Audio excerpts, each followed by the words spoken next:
उत्तर प्रदेश के सिद्धार्थनगर जिले के डुमरियागंज विधानसभा के पूर्व विधायक राघवेंद्र प्रताप सिंह के द्वारा एक विवादित बयान दिया गया है। उसमें कहा गया है कि अगर हिंदू लड़की अगर मुस्लिम लड़के के साथ जाती है, और उसके अलावा ये भी कहा गया है कि अगर हिंदू लड़के अगर मुस्लिम लड़कियों को लेके आते हैं, कम से कम 10 लड़कियों को लेकर आते हैं, तो उनके पूरे रहने का, उनके बचाव का, उनके खाने का, जहां तक कि उनकी नौकरी का भी खर्चा वो खुद वहन करेंगे। बातचीत करने के लिए हमारे साथ तमाम लोग हैं, हिंदू लोग हैं, मुस्लिम लोग भी हैं। इनसे बातचीत करेंगे, आखिर समझेंगे कि जिस तरीके से राघवेंद्र प्रताप सिंह के द्वारा ये बयान दिया गया, उसको लेकर आप क्या समझते हैं, क्या कहेंगे जिस तरीके से बयान दिया गया। इस बयान को आप कितना मानते हैं? हालांकि विवादित बयान तो है ही, इसमें कोई दो राय नहीं है। क्या मानते हैं इस बयान को लेकर? देखिए, बयान में अगर उन्होंने कहा अपनी स्वेच्छा से, और ये सत्य भी है। आपने देखा होगा 3 तलाक के नाम पे जिस तरीके से महिलाओं में एकदम से मोदी जी के कहने पर होड़ सी लग गई। लोग समझ रहे हैं कि हमें बहुत बड़ी आजादी से छुटकारा, मतलब बहुत बड़े गैंग से, बहुत बड़े मतलब गुनहगारों से हमें छुटकारा मिल गया। इस तरीके से महिलाओं का एकदम से जनसमूह भाजपा की तरफ, योगी मोदी की तरफ चला गया। अरे, जब अपनी स्वेच्छा से महिलाएं हिंदू धर्म को स्वीकार कर रही हैं और हिंदू लड़कों के संग आ रही हैं, तो इसमें क्या गलत कह दिया? दूसरी बात, पहली बात तो ये है कि मान लीजिए हमारे हिंदू धर्म में महिलाओं का सम्मान सर्वप्रथम है।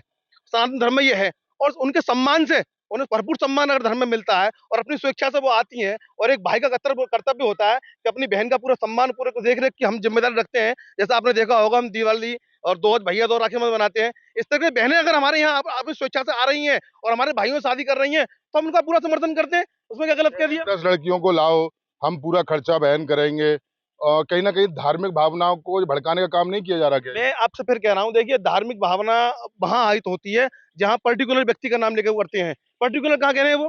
अगर अपनी स्वेच्छा से मुस्लिम समाज की लड़कियां अगर हिंदू समाज को स्वीकार करती हैं और लड़कों से शादी कर रही हैं, तो उसमें क्या गलत कह दिया? मैं उनके बयान का, अगर गलत तरीके से आप उसे दिखाओगे तो उसे बहुत सारे संधि विच्छेद करके आप तर्क वितर्क कर सकते हो, लेकिन उनके बयान को सार्थक रूप में देखा जाए, अपनी मर्जी से, स्वेच्छा से अगर मुस्लिम महिलाएं हिंदू धर्म को स्वीकार करती हैं, तो उनका स्वागत है और उनका पूरा सम्मान किया जाएगा। विपक्ष लगातार हमलावर हो रहा है, कह रहा है कि धार्मिक जहर घोलने का काम पूर्व विधायक के द्वारा ये बयान दिया गया। हालांकि एक जनसभा के दौरान उनका बयान दिया गया, सोशल मीडिया पर तमाम तरीके की बात हो रही है। क्या मानते हैं इस बयान को?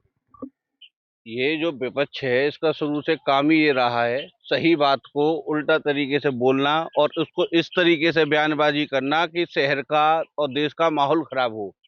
पूर्व विधायक ने जो कुछ कहा है वो गलत नहीं कहा। उन्होंने कहा है कि जिस तरीके से बहन बेटियों का ब्याह हमारे पहले से ही, अभी नहीं नया है कुछ स्पेशल, कुछ पूर्व विधायक ने कह दिया है। हमारे जो माननीय हैं और भी जो सोशल वर्कर हैं वो सब समाज का एक ब्याह शादियां करवाते, 100 लड़कियों का कन्यादान करा दिया, 150 का करा दिया, ये करते आते हैं। और उन लड़कियों का भी शादी हो जाए जो मुस्लिम लड़कियां हैं, जो कि हिंदू संस्कृति में, सनातन धर्म में आकर अपने आप को सुरक्षित महसूस करती है, तो क्या गलत कह दिया उसमें? उन्होंने ये कहा है कि दो मुस्लिम लड़कियां दो हिंदू लड़कों को ले जाती हैं, उनको मुस्लिम बना देती हैं, और वहीं वो कह रहे हैं कि हिंदू लड़के 10 लड़कियों को लाइए, हम उनका पूरा खर्चा वहन करेंगे। लेकिन विपक्ष हमलावर होता है। क्या ये बयान, कथाकथित जो बयान है, विवादित बयान, आप नहीं मानते इस चीज को लेकर? नहीं, खर्चा खर्चा क्या खर्चा, वो जो उनके खाने पीने का होता है, जो शादी पंडाल लगता है उस तरीके से। और रही बात सुरक्षा की दृष्टि से उन्होंने इस तरीके से कहा है, जो एक मुस्लिम लोग जो है, जिस तरीके से उनकी मानसिकता है कि एक तरीके से लिया उसको मार दिया। ज्यादातर आप देखते हो गौकशी हो रही है, हिंदू धर्म में टारगेट बनाकर महिलाओं से शादी करी जाती है, फिर उनकी हत्या करी जाती है। दिल्ली में आप घटना देख रहे हो। वो उस तरीके से हम मुस्लिम जो महिलाएं हमारे सनातन धर्म को स्वीकार करेंगी, और जो ऐसे असामाजिक तत्व है जो उनको घटना कुछ कर सकते हैं, उनसे सुरक्षा के लिए विधायक जी ने कहा है, ना कि सब पूरे संपूर्ण मुस्लिम समुदाय के लिए कहा है, उनकी सुरक्षा के लिए। ऐसा कुछ नहीं है। इसको तो विपक्ष ने तोड़ मरोड़ कर, उनकी आदत है बयान करना, और कोई गलत नहीं कहा है। कांग्रेस ने ये बयान दिया, कहा है कि ये शर्मनाक बयान है, और साथ ही कहा है कि ये बीजेपी युवाओं को भटकाने वाली राजनीति है। क्या मानते हैं जिस तरीके से पूर्व विधायक का ये बयान है, आप किस नजरिए से देखते कांग्रेस ने जो कहा है बिल्कुल देश हित के हिसाब से और कानून के और संविधान संगत कहा है। ये अति शर्मनाक, बेहद निंदनीय, जिसकी जितनी निंदा की जाए उतना ही कम होगा। ये व्यक्ति जो पूर्व विधायक जिसको बताया जा रहा है भाजपा का, ये ऐसा लगता है कि नफरत के धतूरा पीकर इस कदर नफरत में जा चुका है ये, कि कहीं ना कहीं ये संकीर्ण सोच और विकृत मानसिकता का शिकार हो चुका है। और ये कहना चाहता हूं मैं आपको, ये भाई साहब लोग कह रहे हैं जिन्होंने कहा कि कोई ऐसा बयान नहीं है। मैं कहना चाहता हूं पूरे हिंदू लोगों को आप आह्वान कर रहे हो, हिंदू युवाओं को आह्वान कर रहे हो कि आप मुस्लिम लड़कियों को लेकर के आओ। इसका क्या मतलब है? इसका मतलब ये है कि देश की बहु बेटियों पर तुम हमला कर रहे हो। ये होता कौन है?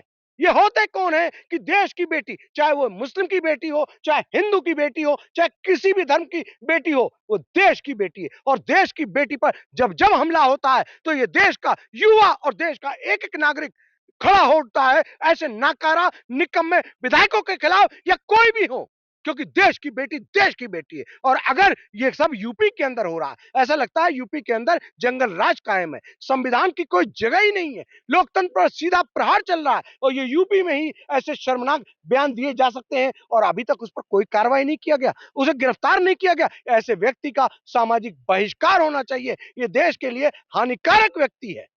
बीजेपी बोल रही है कि ये उनका पार्टी का बयान नहीं है, उनका व्यक्तिगत बयान है। आप किस नजरिए से देखते हैं? देखिए, मैं इस नज़रिए से देखता हूँ कि माननीय पूर्व विधायक जी ने जो बयान दिया है, वो सही मायने में सेकुलरिज्म को प्रमोट करने वाले व्यक्ति हैं। उन्होंने हिंदू मुस्लिम भाईचारे की बात कही है, मुस्लिम बहनों का स्वागत करा है कि अगर आप स्वेच्छा से आप हिंदू धर्म में आके सनातन संस्कृति को मानते हुए आप अगर शादी करना चाहती हैं तो मैं उसका खर्चा उठाऊंगा, मैं पूर्ण रूप से आपको सुरक्षा मुहैया कराऊंगा। तो ये एक सामाजिक व्यक्ति ही इस तरीके के काम कर सकता है। वो सामाजिक व्यक्ति हैं, पूर्व में विधायक रहे। उन्होंने द्वारा ये कहा गया है कि मैं सुरक्षा दूंगा। उकसा रहे हैं। अब ये आप नौकरी भी दूंगा, नौकरी भी दूंगा मैं आपको लेके भाई। आओ। देखिए, ये तो अच्छी बात है ना। पकड़ के लाओ। अगर आप सेकुलरिज्म की बात करते हो तो सेकुलरिज्म की बात ही तो वो कर रहे हैं, वो तो भाईचारे एकता की बात कर रहे हैं। उन्होंने क्या कौन सा गलत बयान दे दिया भाई? आप उसको मुस्लिम आइडियोलॉजी से देखना चाहते हो, आप सेकुलरिज्म आइडियोलॉजी से उसे देखें ना बयान को, क्या परेशानी आ रही है? आप सेकुलरिज्म आइडियोलॉजी को फॉलो करने वाले व्यक्ति है ना। सबसे पहले जो अफीम जो सेकुलरिज्म की चटवाई है वो कांग्रेस ने चटवाई है, वो भी सिर्फ हिंदू चाटने वाले, हिंदू चटाने वाले हैं। और हिंदू चाटने वाले मुसलमान तो सेकुलरिज्म को मानता नहीं। अगर आपको सेकुलरिज्म को नहीं मानना है, अगर कोई व्यक्ति सेकुलरिज्म को प्रमोट कर रहा है तो उसमें क्या गलत बात कह दी वो? भाई देखिए, जितनी हिंदू बहन हमारी है उतनी मुस्लिम बहन हमारी है। अगर मुस्लिम बहन अपनी स्वेच्छा से अगर हिंदू समाज में शादी करना चाहती है, लेकर आओ। इस बयान में कहाँ कहा है स्वेच्छा से? स्वेच्छा का मतलब स्वेच्छा से मतलब क्या? आप स्वेच्छा कहाँ कहा है? स्वेच्छा तो नहीं कहा।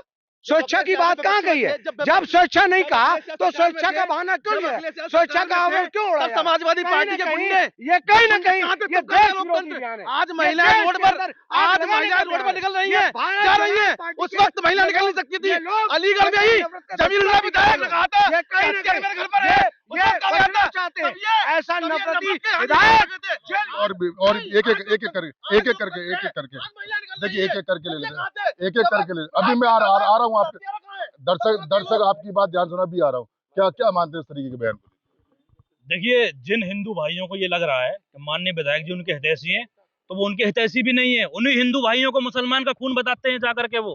और बात रही नौकरी देने की, 2 करोड़ नौकरी का लॉलीपॉप देने वाले 10 लड़कियों को लाने की नौकरी की बात कर रहे हैं, जिनके घर में आधे से लोग ज्यादा जो हैं बेरोजगार बैठे हुए हैं, वो हिंदू युवाओं को नौकरी देने की बात करेंगे। मैं ये कहना चाहता हूँ, एक विधायक जिसकी डुमरियागंज की आवाम ने उसकी जमानत जब्त करा दी हो, वो विधायक अपनी खोई हुई साख को वापस लाने के लिए 10 हिंदू युवाओं को उकसा रहा है कि आप 10 मुस्लिम लड़कियों को लेकर के आइए। मैं ये कहना चाहता हूं कि जब वो विधायक रहे, अपनी विधायक निधि के दौरान कितने सामूहिक विवाह उन्होंने करा दिए, जो आज वो मुस्लिम महिलाओं पर प्रवचन देने के लिए निकल के आते हैं। ऐसे विधायक को समाज में रहने का कोई हक नहीं है। और उस समय जब 2022 का चुनाव था तो चुनाव आयोग ने इस इंसान के ऊपर 72 घंटे की रोक लगाई थी। इनको चुनाव प्रचार से दूर रखा गया था। और वहां के तत्कालीन जो इंस्पेक्टर साहब थे, विवेक पांडे जी ने कहा था कि ये इंसान 2 धर्मों के बीच में खाई डालने का काम करता है। आप उस इंसान का समर्थन कर रहे हैं जिसके ऊपर आपराधिक मुकदमे की जो लाइन लगी हुई है थाने के अंदर। वो इंसान कभी भी किसी भी समाज का हितैषी नहीं हो सकता। मैं पूर्व विधायक जी को चैलेंज देना चाहता हूं और कहना चाहता हूं कि आपको मुस्लिम बहनों की चिंता ना करें, मुस्लिम महिलाओं की चिंता ना करें, आप अपने समाज की उन गरीब बहनों की चिंता करें जो शादी के लिए आज भी घर बैठी हुई हैं। आप हिंदू युवाओं की उन भाइयों की चिंता करें जो बेचारे अपने ठेले पे सामान बेच के काम चला रहे हैं। आपको रोजगार देने का और सुरक्षा ही देने का इतना ही शौक है तो आप हिंदू भाइयों के कल्याण के लिए कदम उठाएं। मुसलमानों का नाम लेकर के आप देश में ध्रुवीकरण की राजनीति के लिए मुसलमानों को अपना हथियार न बनाएं। मैं ये कहना चाहता हूं कि जब ये महाशय विश्व हिंदू परिषद के हिंदू युवा वाहिनी के प्रदेश अध्यक्ष थे तो तब इन्होंने कुछ बयान दिया था और उसी के मद्देनजर हिंदू युवा वाहिनी को जो है प्रदेश से उस संगठन को खत्म किया गया था, क्योंकि आज हिंदू विवाह है ही नहीं। तो जिस पार्टी को अपने ही सदस्य पे, अपने प्रदेश अध्यक्ष पे हिंदू विवाह वाहिनी की और अपने ही पूर्व विधायक पे यकीन ना हो, वो जनता के सम्मान की बात कैसे कर सकता है? ये जब से इनकी जमानत जब्त हुई है, इन्होंने जिस तरीके का जहर डुमरियागंज में घोरा, तो वहां के लोगों ने जमानत जब्त कराई और वहां सैयदा खातून को जो है 7,000 वोट से ज्यादा जिता दिया। अगर ये वहां के हिंदू भाइयों के या मुस्लिम भाइयों के इतने ही प्रिय होते तो ये जीत कर के आते। इनको वहां की जनता ने जूते मार के भगाया है और ये उस खोई हुई शाख को बचाने के लिए मुस्लिम बहन बेटियों का जिक्र कर रहे हैं। तो इन्हें शुक्रिया अदा करना चाहिए मुसलमानों का। अगर ये इस देश में ना होते तो इनकी राजनीतिक रोटियां ना चल रही होती है, कहीं बेरोजगार बने होते। क्या कहते हैं बेरोजगार? देखिए, सबसे पहले मैं भाजपा की तरफ से एक बात कह दूं कि भाजपा के एक सिंगल नेता का नाम बताइए जिसने 2 करोड़ नौकरी देने की बात करी हो। चैलेंज कर रहा हूं, जितने यहाँ विपक्ष के लोग खड़े हुए, चैलेंज कर रहा हूं, एक बयान दिखाइए। भाजपा एक जूनियर नेता से लेकर सीनियरिटी तक आप एक भाजपा के नेता का बयान दिखाइए जिसने ये कही थी हम 2 करोड़ नौकरियां देंगे। 2 करोड़ का समर्थन क्यों नहीं? कौन? ये व्यक्तिगत बयान है राघवेंद्र प्रताप जी का, ऐसा पार्टी से कोई मतलब? देखिए, पार्टी की अपनी आइडियोलॉजी है, जिस प्रकार से उन्हें पब्लिश किया जा रहा है शायद भाजपा उस चीज को ढंग से समझ ना पाई हो। मैंने उनका बयान सुना है, मुझे कहीं भी उसमें डिवीजन वाला कोई बयान उनका नहीं लगता है। वो तो हिंदू मुस्लिम भाईचारे की बात कर रहे हैं, वो तो जोड़ने की बात कर रहे हैं, वो तोड़ने की बात कर रहे हैं। तो बताओ कि कहीं भी उन्होंने ये कहा है कि आप जो शादी करो, सारी चीजों की जिम्मेदारी मेरी। भाई ये तो जोड़ने वाला ही बात। तो सही मायने में अगर सेकुलरिज्म को कोई पार्टी मानती है वो भाजपा है। उनके भाजपा के पूर्व विधायक ने ये बात कही है। जोड़ने की बात कर रहे हैं। भारत जलाओ पार्टी से आप उम्मीद कर सकते हैं जोड़ने की बात करें? अरे भारत को जलाने का बयान है ये देश पर हमला है, देश की आत्मा पर हमला है।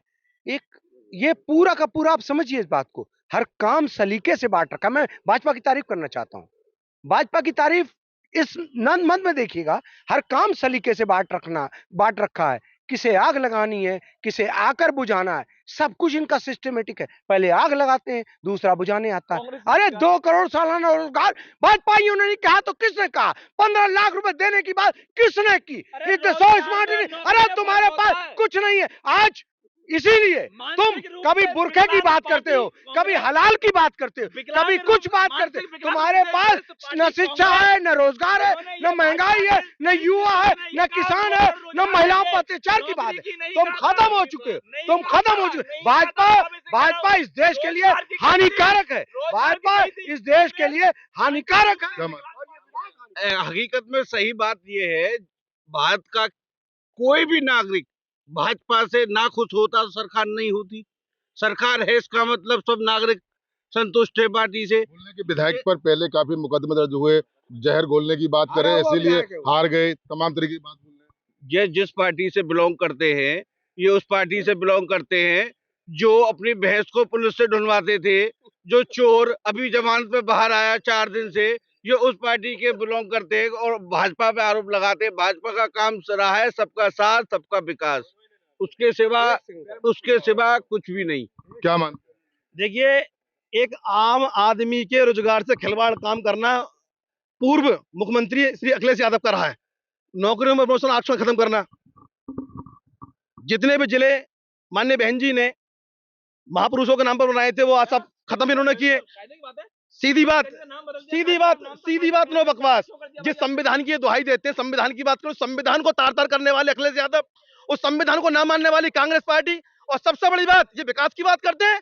लाइन लगा के भूल गए आप, यूनिस साहब भूल गए, लाइन लगा के आप भी खड़ा रहते थे जब सिलेंडर की लाइन लगती थी, ब्लैकमेलिंग कराते थे आप जैसे लोग। क्यों? क्योंकि आप लोगों का चूल्हा नहीं जलता था, आप नहीं करते थे। आज महिलाओं को 10,000 रुपए का लोन होता है, सिविल अच्छे होते हैं, 20 का होता है, 50 का होता है। रोज कुटीर उद्योग को बढ़ावा देने का काम किया भाजपा ने, रोजगार देने का काम भाजपा ने किया। सबसे बड़ी बात, मजदूर वर्ग के दलित लोगों के लिए सबसे बड़ा काम भाजपा ने किया। अरे ये बात करते हैं उनकी, सबसे बड़ी बात, दलितों का सबसे बड़ा अपमान करने वाली कांग्रेस, दलितों का सबसे बड़ा अपमान करने वाली समाजवादी पार्टी। मैं दलित समाज से आता हूँ। संविधान वाले भाजपाई पेशाब चटवाते हो मंदिर में, दलित बुजुर्ग को शर्म नहीं आती, दलितों को बांध के मारते हो। बाबा साहब को भारत रत्न देने का काम भी अगर किसी ने किया तो भाजपा ने किया। ये 10 बाबा साहब को अपमान करने का काम किया। ये माहौल बिल्कुल पूरी तरह से गर्म हो चुका है, लेकिन कहीं ना कहीं जिस तरीके से राघवेंद्र सिंह के द्वारा यह बयान दिया गया, तो तमाम लोग इसका जो विवादित बयान दिया तमाम लोग उसका विरोध करते हुए आए तो कई लोग उनके पक्ष में नजर आए। मैं सहयोगी के साथ मोहित गुप्ता, TV9 अलीगढ़।